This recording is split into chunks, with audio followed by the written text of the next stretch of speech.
Vatos, thanks again for tuning in to yet another video. Infamous coming at you live from the West Coast yet again, San Jose, California. So today we're looking at the 2024 Street Glide, the all new Street Glide 2024 from Harley-Davidson. You guys are seeing the video. There's a lot of little neat features with the 2024s, and get this, they're under 26,000 bucks.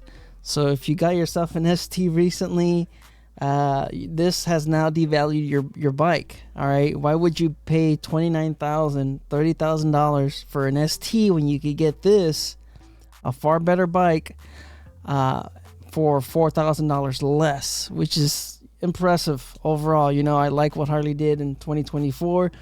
We saw a brand new fairing for, you know, both of the models, the Road Glide and the Street Glide.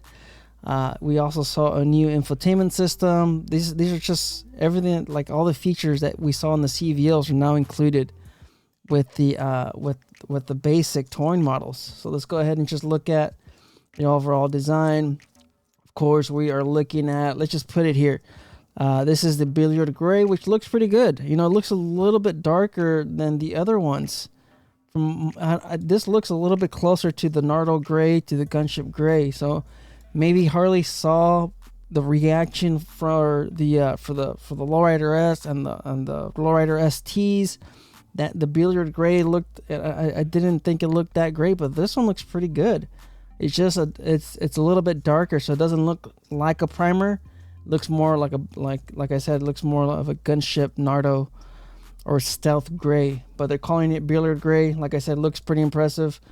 Of course, we have the two trim options, like I mentioned in the leaked video. You're gonna have the black trim, which is the all blacked out struts, engine guard, the rockers, the heads, the forks, of course, the fork covers, you know, the handlebars. Everything's blacked out, and of course, if you hit it with that chrome finish, which also looks pretty good.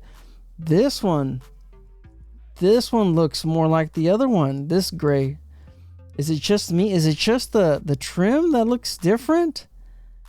This looks completely different. I just noticed that right now. I'm just surprised. This Billiard Gray looks like the Lowrider S and the Lowrider ST Gray, which it doesn't look that great. It's a lighter gray. You guys can decide, all right? Which one would you guys pick? The black trim or the chrome trim? It looks like the wind deflectors are still black. I don't know, but of course you have the handlebars, chrome, the dash cover, chrome, and then of course you have the saddlebags, locks, chrome, the exhaust, the cam, the primary cover, everything chrome. Man, I don't know. I mean, I think I'd probably pay the extra $1,350 to get the blacked out components and the darker shade Billiard Gray. I don't know. You guys let me know in the comments. What do you guys think? You know, but I mean, if you really want that $25.99 price, you would have to go with this one, which looks pretty good. I mean, it's not as nice as the other one. But anyways, let's go ahead and look at the features. Of course, you have the new Batwing fairing, which is pretty impressive. LEDs on the side, an impressive LED headlight daymaker. You also have the CVO, like the 2023 model. You have the signature LED lighting between the saddlebags. You also have that chopped saddlebag look, which looks pretty good. It looks, you know, a little bit more modern, a little bit more aggressive. You have the new contrast cut wheels. It's a 5-spoke with a little bit of a little design right there next to it. It looks pretty good. Yeah, you also have the new fuel tank design. It's a little bit more rigid, a little bit more modern. It's from the CVO from last year and this year. So complete redesign from the fairing, the fuel tank, the rear fender, and the saddlebags. And of course, it's also lighter. So performance, the 117 V twin engine. I don't know if this has the VVT. I don't know that, but it does have the VVT cam chest cover. It does have that. Of course, you also have the reduced weight feature. That's mainly because they're using a thinner plastic throughout everything. So I don't know if that's a plus. I don't necessarily know if that's a plus. Have you guys seen the $1 million Bogan video. The lids, they seem a little flimsy. I don't know entirely. I myself would rather have the heavier ABS than having, of course, saddlebag lids that flop around when they open. So I'm not a big fan of the reduced weight, but we'll see what happens. So you guys can let me know in the comments. I believe it's like 20 to 30 pounds lighter. But like I said, most of that is, in my opinion, it's a compromise because they're using a thinner, inferior ABS plastic on some of the components, and the aerodynamic redesign overall. Very, very impressed with everything that Harley's doing, and all of this for under $26,000. Why would anybody buy a sport touring model when you could get this $4,000 cheaper? So moving on to the new features, the Skyline OS. Have you guys seen the $1 million Bogan? Once again, the operating software for this it seems to have a few glitches, so I'm not entirely sold on the Skyline OS. A lot of connectivity issues, a lot of startup issues, some other safety issues as far as the computer and the overall bike sensors. I don't want to get into it, but if you guys follow me on TikTok, then you've probably seen some of those videos. We have the riding modes also included under the $26,000. So you have road, sport, rain mode, touring mode, and then of course you also have your custom modes where you could change a lot of the features. So if you're in the market, or if you're considering buying a throttle tuner, maybe this is probably the better option. You could just get yourself the completely new redesigned Street Glide. I think the Street Glide looks 10 times better than the Road Glide, if you ask me.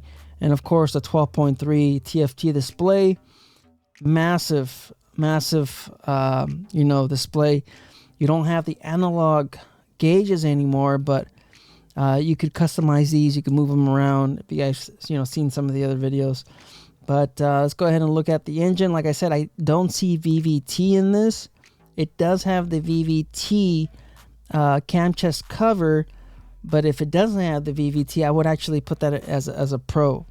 In my opinion, you don't have to worry about the variable valve timing, and I believe potentially some other issues that could come from that.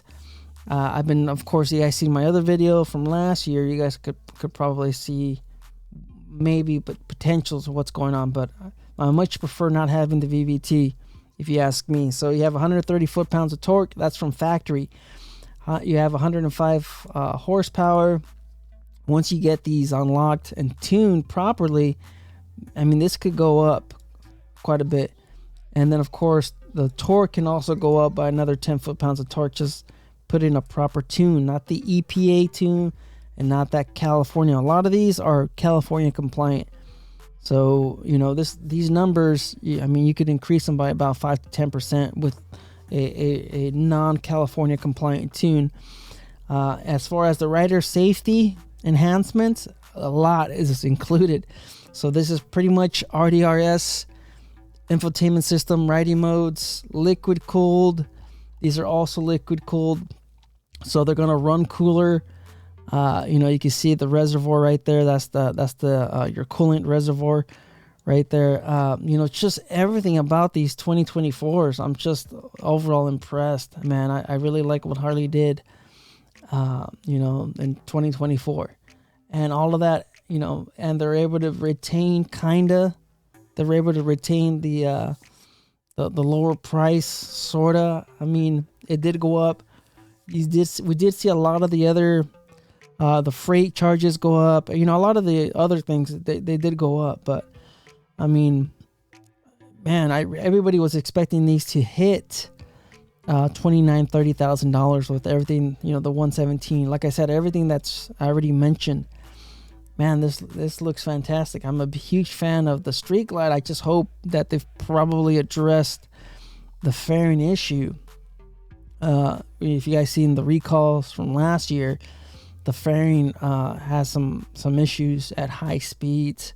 Let's go ahead and just look at the colors real quick. Not only do you have two trim options, you also have all of these colors, and for the most part, a lot of them look great. I'm a huge fan of this Whiskey Fire. It's like a pearl, red. I thought it was going to be a red rock. This one looks better, in my opinion. It looks better. It's a little bit of a pearl, and it's a little bit of a mixture between the red line and the red rock, red. And then of course you also have this green. I'm not a huge fan of green, and I'm not a huge fan of the blue, but I believe you have that shark skin.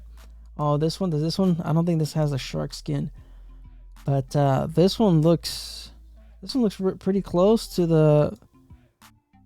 this one, right? It's just it's a lighter shade. I think this is a pearl gray. This is a billiard gray. Then of course, here's the shark skin blue. And I guess this one's a little bit closer to the CVO, the 2023 CVO without the pinstriping.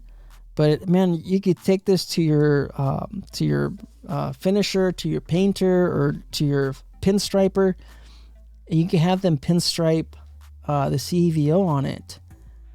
At what is it? They'll probably charge you maybe about $400 to $800 to pinstripe it, and it's gonna look exactly like the CVO, except for the wheels and the 121, and that's pretty much it. I mean, is that what the CVO offers? Maybe. Oh, of course, the inverted forks, but I mean, how many people are gonna notice that they're not inverted forks? But anyways, enough rambling. Thanks for tuning in. Life's a risk. Share your thoughts down below. $26,000. If you see an ST out there used, they're going to be asking $29,000, $30,000. So why would you get an ST when you just get this brand new from the factory? Better performance, liquid cooled. It's going to be running cooler. It's going to handle the same, because the ST and this, they both have. They don't have inverted forks. I think this one might have better rear suspension, maybe. But man, this is overall, it's a good deal. I'm impressed. Life's a risk. Get out there and ride. Later.